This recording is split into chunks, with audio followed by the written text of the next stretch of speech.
I'll start it now. All right. So let me talk about a couple other things I think will be common on agriculture.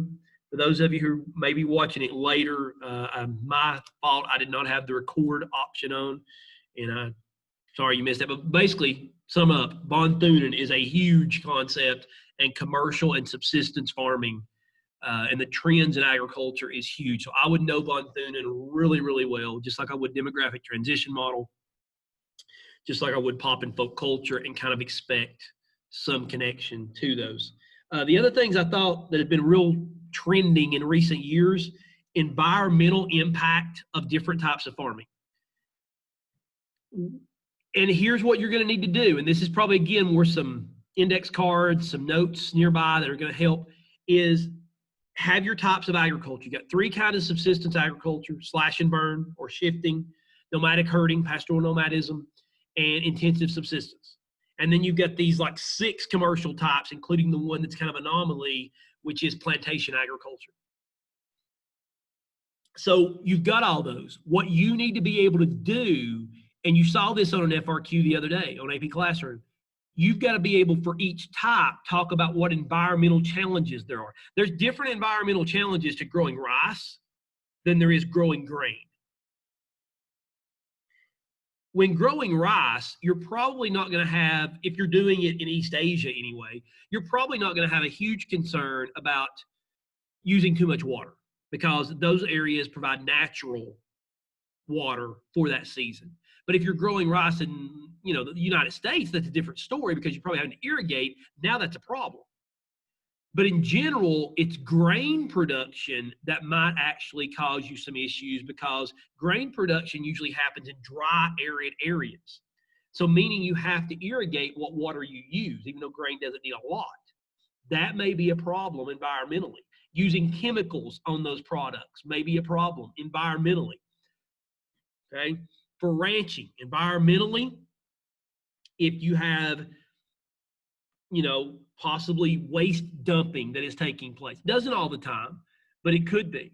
You remember the Matrix video? Not a bad idea to rewatch that, even to give you the idea of it was propaganda, but some of the arguments against, from an environmental perspective, especially commercial agriculture, industrial agriculture, or what we call factory farming. Everybody understand, and if you don't, that may be something to review. Factory farming, industrial agriculture, commercial agriculture, it's pretty much the same thing. Just calling it factory farming gives us a little bit more of an illustration, a picture of it basically operates like a factory where there are steps in the process, vertical consolidation that one company may own, and they're mass producing. Think about the size, the shape, and the look of what you get in the grocery store, vegetables, fruits, whatever. Anything that doesn't look right or doesn't fit the mold, they throw it out. Nothing wrong with the taste, but they want it to look that way. They're mass producing like popular housing. So think about that. Also think hormone additives to certain products. Now, one thing I did want to clear up, something that had been a little bit of an issue. GMOs, genetically modified organisms or foods, and the Green Revolution are not directly connected. A lot of people had said they were. GMOs really didn't come around until the 80s, 1980s. The Green Revolution was going on in the 50s and 60s. Now, what's good is you actually did hit on something if you mentioned that they're, something about them, because GMOs kind of come from some of the ideas from the Green Revolution, hybrid seeds and stuff like that. But you can't really talk about GMOs during the Green Revolution, or at least the early part of it, because the laboratory science of altering majorly, in many cases, these different seed types was not until later. So I did want to mention that. And remember, concerns about GMOs like they have in Europe, or what they might do to health. If we eat a lot of these, is this going to, either our immune system's going to be affected? Is this going to be affected? We don't know. There's a lot of unknowns, but there are concerns about those. Don't forget organic farming. Don't forget sustainable agriculture. Sustainable agriculture is usually one of the answers, and organic too, a lot of times, to environmental concerns in agriculture. And sustainable, which is often organic, they don't have to be the same. Sustainable just means you're not harming the environment, And organic farmers usually make that promise that they want, along with the quality product they're producing. But those two, while being ways that small farmers can potentially survive in a business climate where these big, large-scale commercial farms are dominant. Because commercial farms, and that could be a great question, why don't commercial farms do organic farming, or why don't they participate? It's too labor intensive. You need a lot of labor, and so a small farm can better do that, or a family farm. Whereas a commercial farm is using so much equipment, you can't produce organic, really, truly, with lots of equipment. And so that's the big problem that goes along with that angle. Okay? So again, review those concepts as it relates to some of the concerns and challenges in agriculture today, and then also two other things I have here to mention. Food deserts, and that was actually an FRQ last year, so I don't anticipate it will be this year. Remember, a food desert is an area that has basically a lack of good, healthy food, or access to good, healthy food, and that develops when you have a lot of people in poverty, and a lot of these healthier foods are more costly. Remember, that's why fruits and vegetables, one of the reasons they're grown close to the market. Think about on the side of the road here in a few months. Think about how, as you're going into a city or a town, often you start to see pickup trucks pulled over to the side of the road selling fresh vegetables or fresh fruits and stuff like that. Well, typically the big buyers of those are middle class and above. Because, again, the more fresh, healthier image that they have, typically the higher the price is. So there's not a lot of fresh food markets around poor neighborhoods, whether it be in Appalachia or the inner city of DC.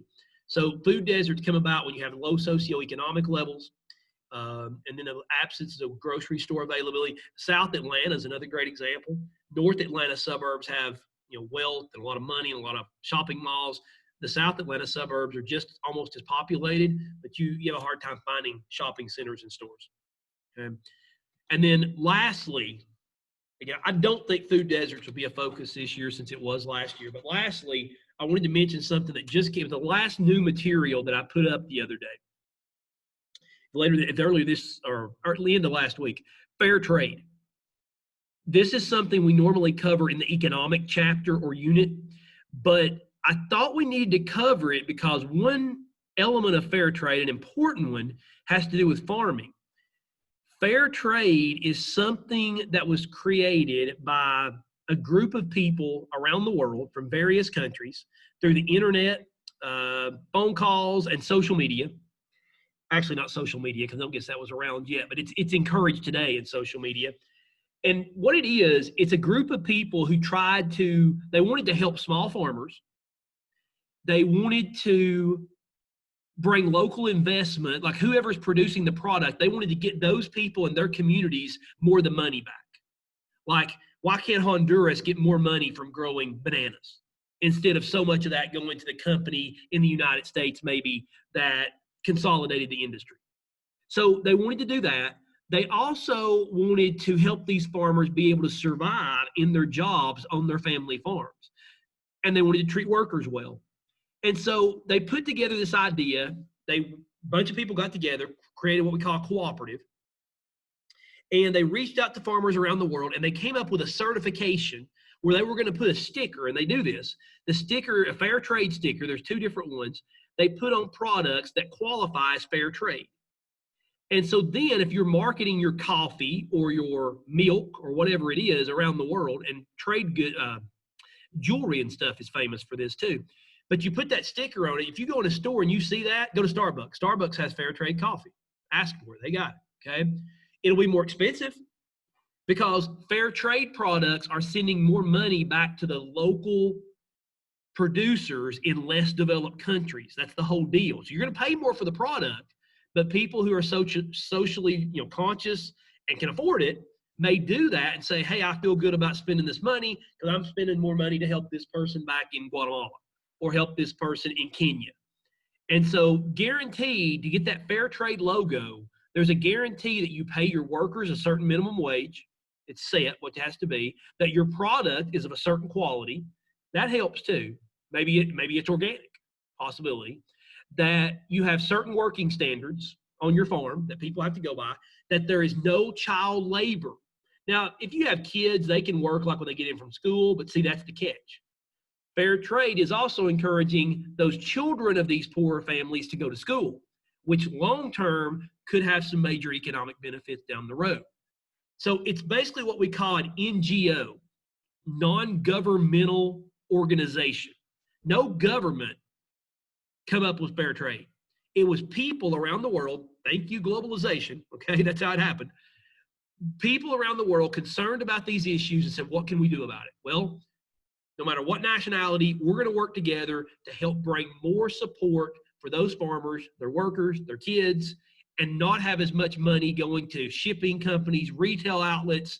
They're taking a lot of that money and sending more of it back to those countries. Now, this is not the thing that's going to solve all the world's problems in poor countries. It just isn't, because you're not going to get rich this way, but it may help a lot of these people stay in business and continue to be able to operate. One of the most famous agricultural fair trade products is coffee.